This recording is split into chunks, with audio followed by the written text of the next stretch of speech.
welcome to Gardener's Plot, what's new in the garden. Today's episode we're going to do a little bit of a plot tour and meet some of the animals that call Gardener's Plot home. We'll have a little bit of a channel chat at the end if you like, about future episodes and what's going to be happening. So yeah, buckle in and let's go and have a look at some of the animals. We'll start off in the shed and then we'll work our way through the garden. Yeah, right here. Right. Let's get on with the tour. So this is my native species stickleback tank. It has no filter. It's almost sort of like a black water tank. So it has got those few sort of tannins in the water. That's why it's that sort of colour. Sticklebacks are quite good. They can sort of live in quite a variety of different habitats. They seem to be doing okay at the moment. They've been in here for about 2 months now. But everything seems to be settled down. So as it gets warmer, they should start to breed. There is a male in there, and a couple of females. So hopefully we might get a bit of fry, and we can do a bit of more filming of their behaviour. I do give them extra food a couple of times a week. So this is my white worm culture. White worms. They're pretty cool. So that's sort of like a porridge oat mix. They're really disgusting. It smells as well. So I generally just gather up a few and then pop it in the tank. So actually we'll do that now. So bear with and I'll just give them a little bit of a feed.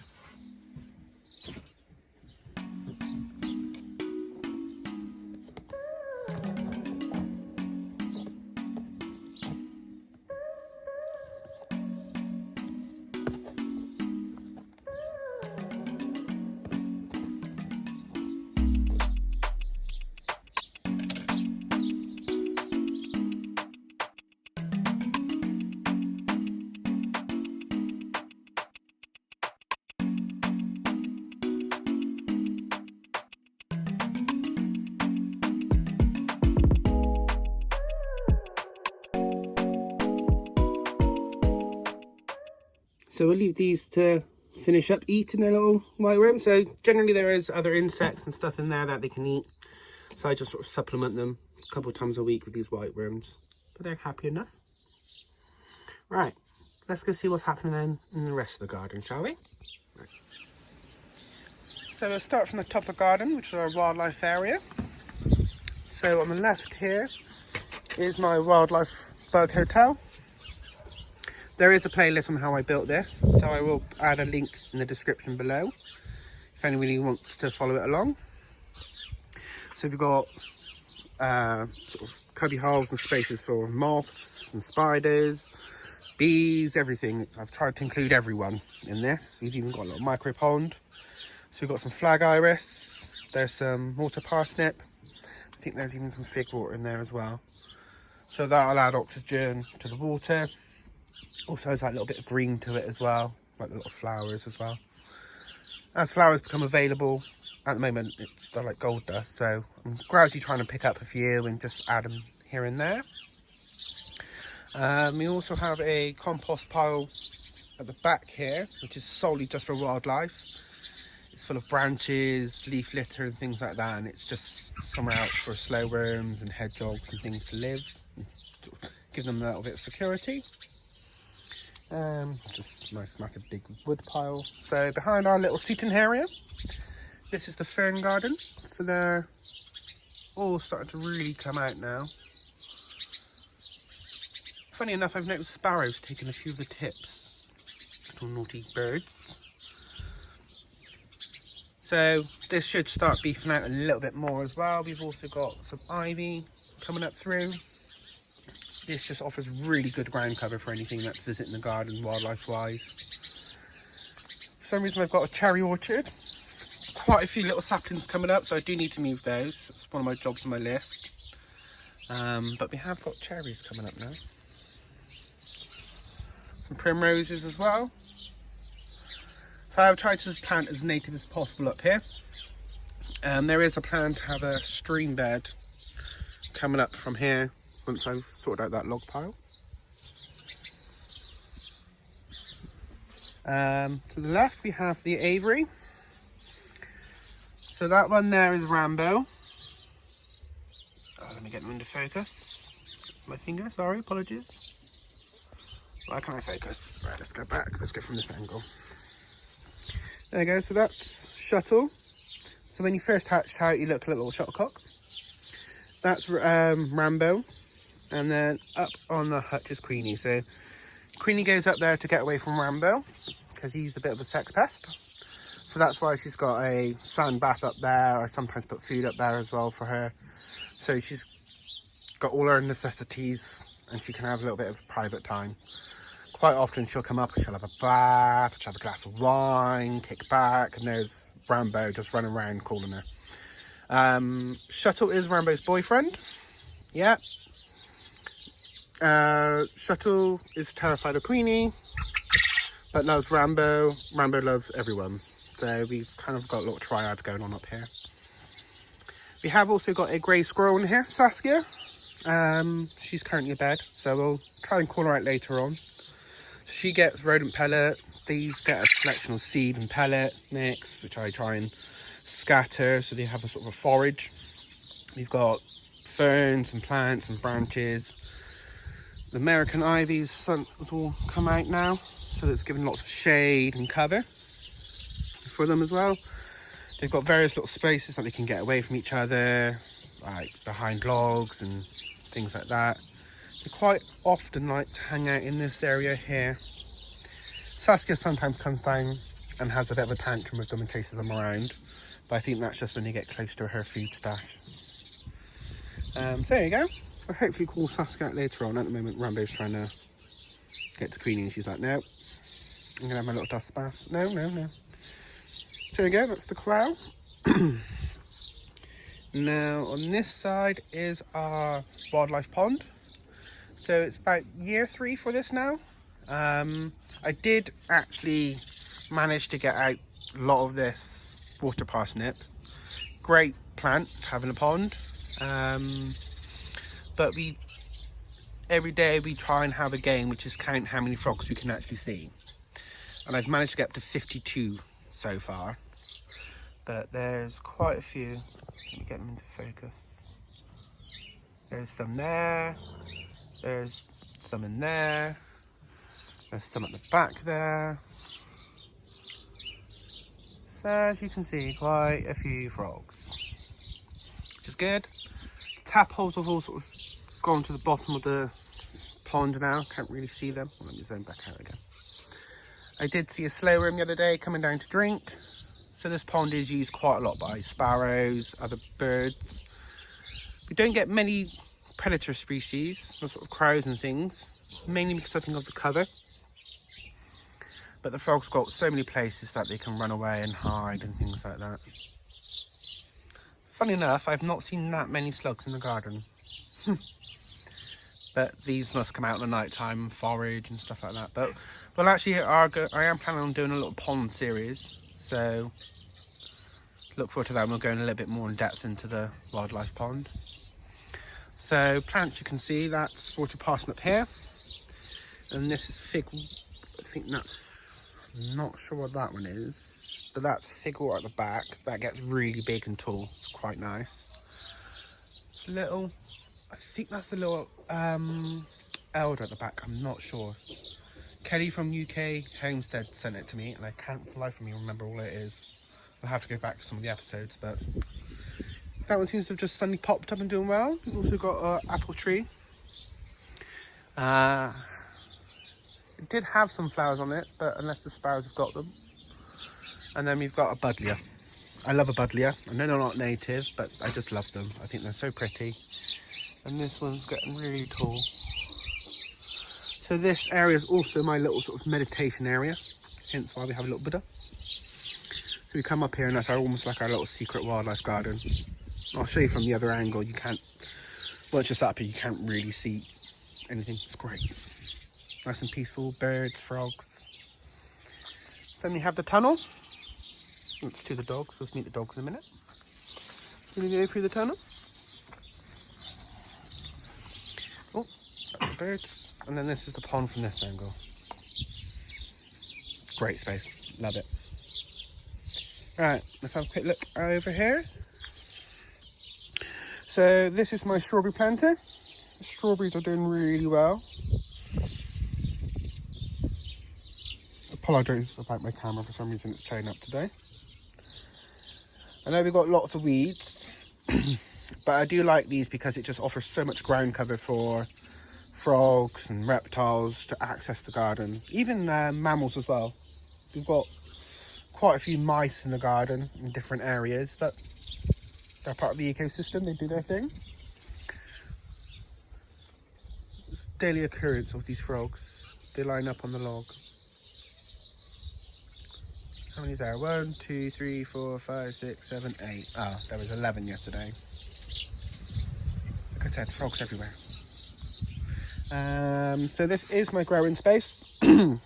I'm trying to grow a few, some salad leaves, a few herbs and things like this.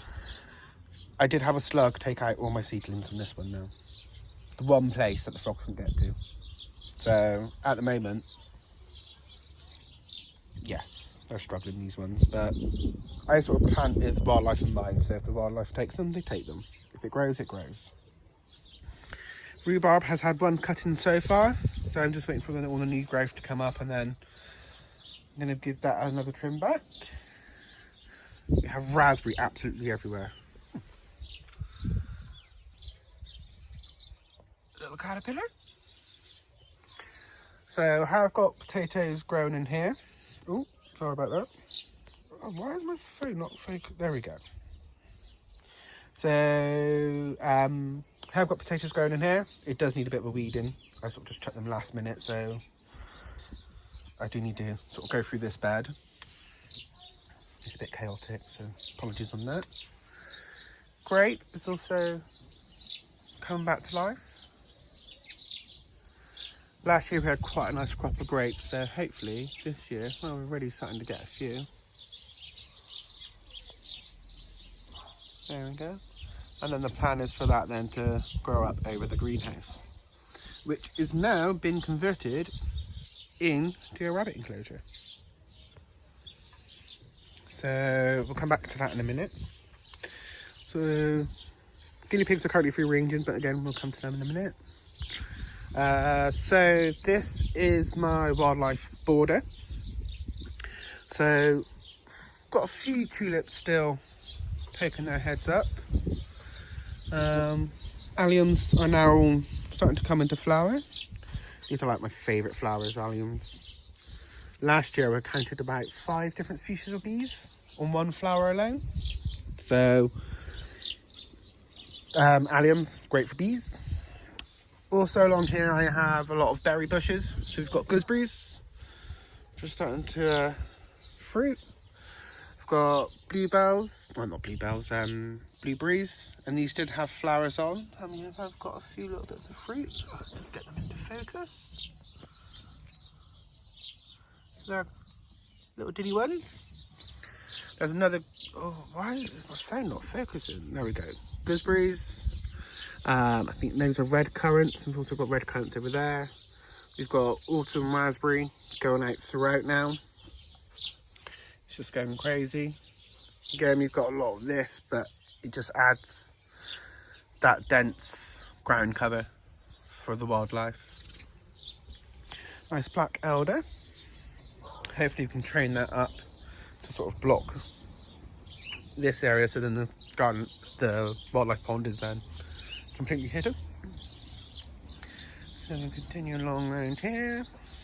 This is the rock garden. So we have got a few grasses, and there's a bottle brush which is starting to flower. We have got some comfrey over here, so great for bees as well, and great for fertilizer. Yeah, I'm sort of just letting this sort of become raspberry, berries, and wildflower mix. Everything seems to love it, which is great. So if you go back to this angle, this was originally going to be a guinea pig run, which it still will be if I need to leave the guinea pigs unattended for any period of time. But at the moment, I've got as a wild bird feeder. So I've been putting some bread down, just fill that with seed. But this mesh cover gives sparrows that sort of safety net, so they can come down and forage and not have cats trying to pounce on them or bigger birds trying to take them out. There you go, they're all coming back. Sparrows, there must be about 50 in the garden. Quite often we'll just sit out and just watch. They're here, there and everywhere. They help themselves to the hay bin, take little bits of hay for the nesting material. They love it. There you go. That is pretty much the wildlife garden. In a nutshell, there is a cherry up there as well, which the sparrows used to perch on. Bit windy today, it's nice cool temperature. There you go. And then we also have a nest box here, which is an old boot. No interest yet, but we're hoping as the ivy takes it over and creates that little sort of nook, it'll take it over. Alright, let's have a look at the rabbit pen. Finally I got the greenhouse sorted. I had to be a bit ingenious with attaching mesh to glass. I've put sort of a border around just so the rabbits know that it's a sort of, the rabbits don't just suddenly run into the glass, because rabbits have their moments. So they do get, on a night time, I lock them up in their bed, which is the big indoor cage. They have water and access to hay throughout the night. And then during the morning, in the morning I'll let them out. If I still have to go to work, then I'll let them out just into this space. And then when I get home, I'll open up the door so they can actually run around the garden. Cut some bramble this morning so they've got a bit of browse. You should really offer rabbits like hay and browse and things like that. It's really good for their teeth and their diet. So they've got toys, they've got their food. They've got various cool spots. So in there, in the kennel is a marble slab that they can cool down on. And they've also got one in the back in their cage as well. So all day, Hazel generally stays in there. Earl likes to sleep on top of the compost bin because that's his spot.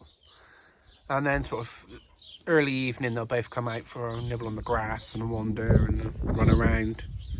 If any one of the animals sort of come out or we come out during the day, Hazel has to come out and have a look just to check on things. She's kind of boss of the garden at the moment. Yeah, nice big space for them. Got a black bag over the hay just because it's sort of situated underneath that and it just keeps the rain off of it. There are, so I've got a mesh screen here as well and a mesh there. So it doesn't get too hot, it's open, so this is all mesh. And the reason they get locked in at night is just in case a fox tries to get in. As we have a fox that actively comes in the garden, I need to make sure they're safe. So that's second barrier, just make sure they are safe. There you go, that's the bunnies. They do have access outlet, the door's open, they're just choosing to be inside. Right, let's go check out this bit. Boston playing with the guinea pigs. Right. So this is the compost. It's where I generally put all the animal bedding and things like that. I did try and block off from the rabbits, but Earl can jump up here, so this is his new spot.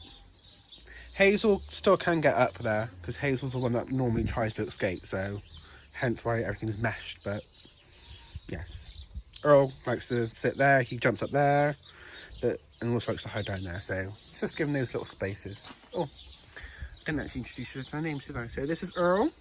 He's a dwarf lop. He's tiny for some reason. He hasn't grown since I've had him. And that's Hazel, and she's what's known as not a Rex. She's fabulous. She's got cheekbones for days. But yes, they're a happy little couple. Well, he tries to stay away from her as much as possible. I think she could be a little bit too much. You have a little micro pond here with things accessible to get out, just for like any toad or anything that doesn't really like pond life. I've got a water butt here, which again I put some more plants in. Water parsnip grows in anything, so it's great for water butts as well. And we have got a few fish frying here as well, which seem to get bigger. Oh, there's one. There you go. Oh, guinea pigs loving life. So this is the herb garden. So we've got bay leaf tree, rosemary. There is mint, which is starting to grow back. Hazel took it all the way back over winter, and it's gradually starting to come back out, and she's sort of just keeping on top on it by grazing it. I did have a sage bush, but again, hazel happened. She took a few leaves, and I was like, okay, and then 10 minutes later she'd come back and destroyed it. So hopefully it'll come back and be a bit more stronger, and I can sort of save it from her. Going up, you've got a few herb hanging baskets as well, and a few succulents. I have started to try and plant this area up, again protected from hazel, because she likes to eat everything. So I've moved the hydrangea out of the pot. The pot's over here, so hopefully that'll grow nice and big. We've got a jasmine. This one, it begins with B. I can't remember its name. They're in Turkey quite a lot, and like people grow there, sort of a climber. And these flowers are beautiful, like paper thin. And managed to actually find one over here. So hopefully that will grow up, be all nice and pretty. Same with the jasmine. Give the chickens some nice colours. There the girls. And a few sort of daisy plants just to keep it a bit pretty. Again, protected from hazel. Entire lawn to eat and everything, and she chooses to eat all my flowers. So we'll go over there in a minute. We'll say hello to the guinea pigs. So, at the moment, the guinea pigs have pretty much got this entire bottom space.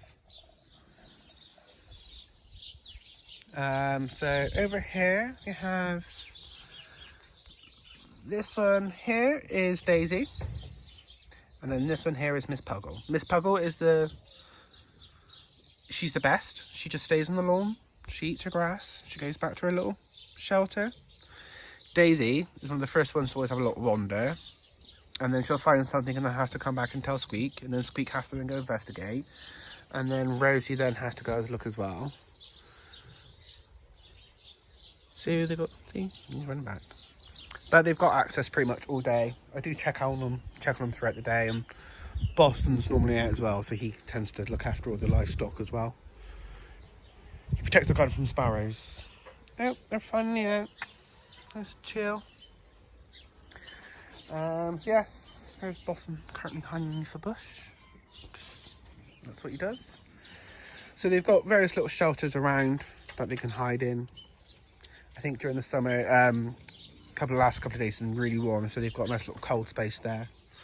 So it's on a slab, so they can actually be a bit cold. That's their home.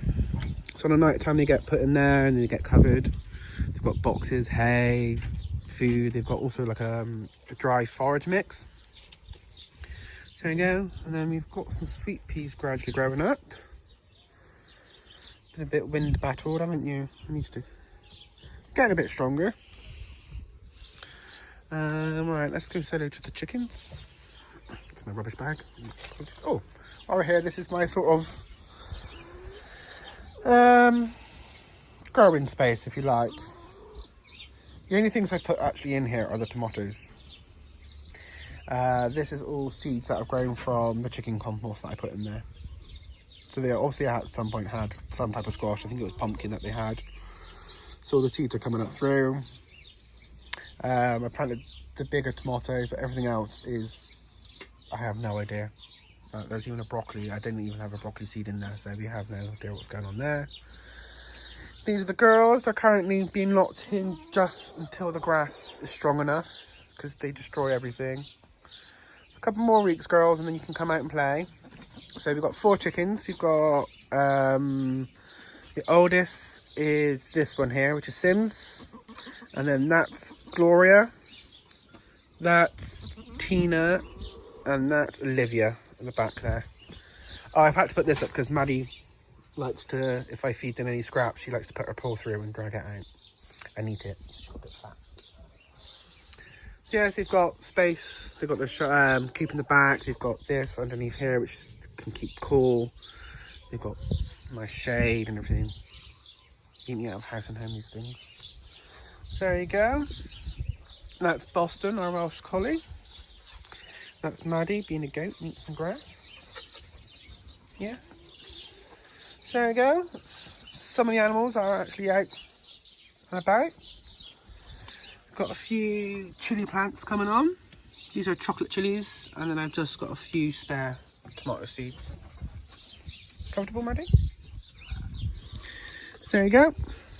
That's some of the animals. Oh, we do have as well in here. This is not a mouse cage. So in here is Daffodil and Tulip, I think her name was. They're two little white mice. So they've got climbing space, they've got food, they've got tunnels, they've got a dig box, nest box. As soon as it gets like remotely bit dark, they come out and they're literally running around everywhere. They're loving life. And then we also got two ratties. COVID and Corona, because they came to us during this. They did have a bit of a scrap, so they've both got a few injuries, so they've both been medicated, and yeah, that was fun. So they've got a nice cage. They didn't really use their cage much. They've got this sort of, again, to lie down and cool down on. They did have a sand bath, but they just use it as a poo. They do need to clean out, so that's why it's a bit messy, but they literally spend all day in their boxes. So there you go. Right, I'll go introduce you to the few animals inside the house as well, and then we'll do a bit of a channel chat. So there you go. Nice. I don't know why my phone keeps on focusing. Right, let's go meet the cat. This is Fred. Over Christmas, around about Christmas time, she actually went really ill, and I had to nurse her through it. She was very lovely and sweet to me, but definitely tell she's back to full health now, because every time I go in the cage, she tries to bite me. So, Fred's back. She's an African grey. She's judging me right now. So there you go, that's Fred. Back to her old usual grumpy self. Yay, Fred. This is Bear. Our grumpy fat cat. Yes, talk about you, Bear. Bear. Nope, she's not impressed today. So there you go, that's Bear.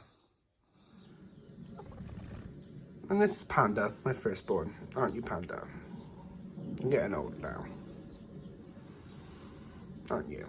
You're my firstborn. You're pretty. Yes, you are. How old is she now? She's about 9. Aren't you? You're getting an old lady. You'll never notice, though. No. So that's, there you go. That's Miss Panda. They are house cats. But while we're home as well, at the moment, we're letting them out in the garden for a little bit of a wander and stuff. Panda loves it outside. Bear sort of gets to a pathway and then has to lie down. Doesn't she, Panda? There you go. Right, let's go up and do a channel chat. Right, that's pretty much it for animal tour wise and garden wise. I have got a couple of fish, well, I say a couple. I've got some fish tanks inside as well, which I didn't show you. So I've got one which has got some daffodil cichlids in, a tank full of bristlenose plex, a tank with a couple of goldfish in, a tank with some wild type guppies, and I've also got a tank of some xenopostodes as well. So those three are Anastasia, Drusilla, and Lily Germain. Had to be named after the ugly sisters and evil stepmother. But I can show you those in a different video. So there we go. Pretty much plot tour, animal tour done. Regular viewers might have noticed that someone is missing. So that is Teddy, and unfortunately Teddy passed away. He suddenly became very ill. Literally sort of almost like what Fred had, like really bad flu. He just went downhill literally overnight.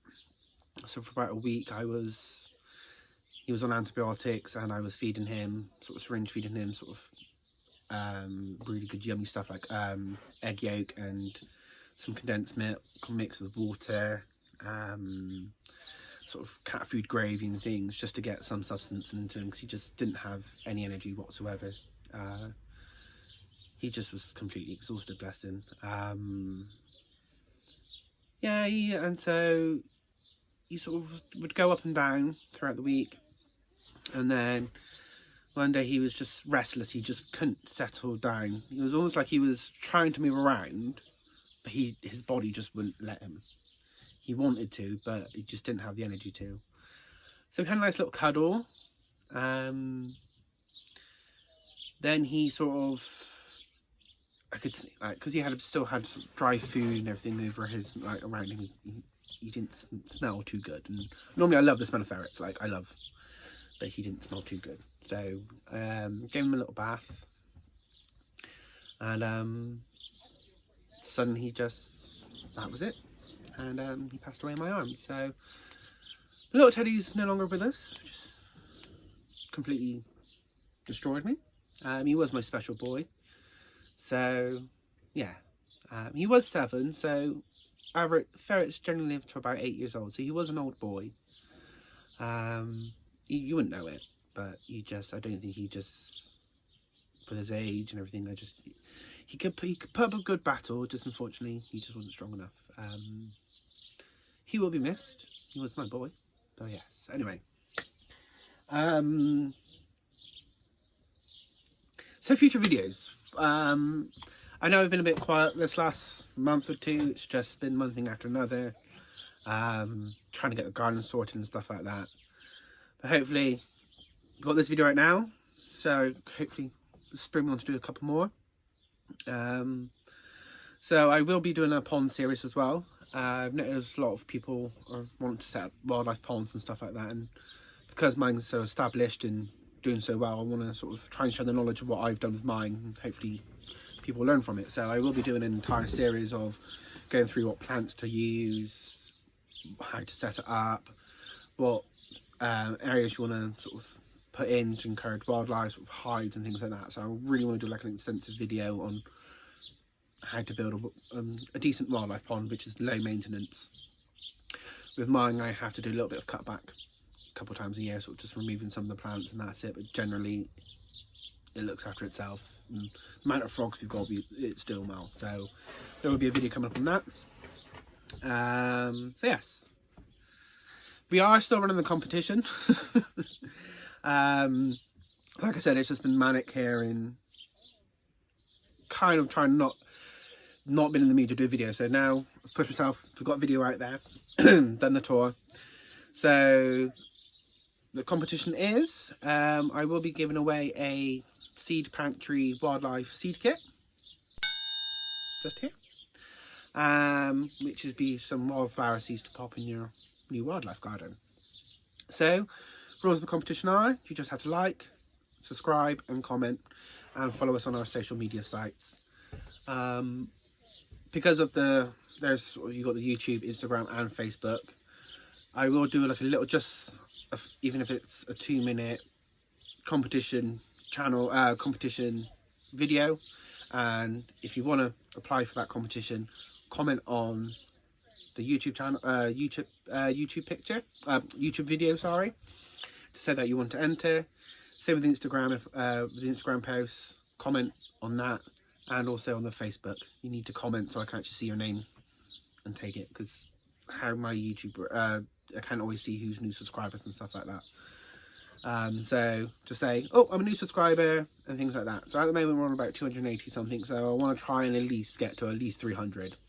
So like, share, comment, everything. You know what to do. We're not new to competitions, are we? So I will try and release a little 2-minute clip of competition, so you can actually comment on the actual competition video. Right, I've waffled on for way too long, and hopefully this week I can start doing some more wildlife pond videos and get that series up as soon as possible. The reason I've got a hat on at the moment is because the hair is crazy. So at the moment we've got the hat. Right, tune a bit. I'll see you all later. What I'll do is I'll leave some footage of some of like the mice, some of the mice and some of the animals during the last couple of days and weeks of enjoying the garden, enjoying life, basically. Alright, do the bit, and I'll see you all next time.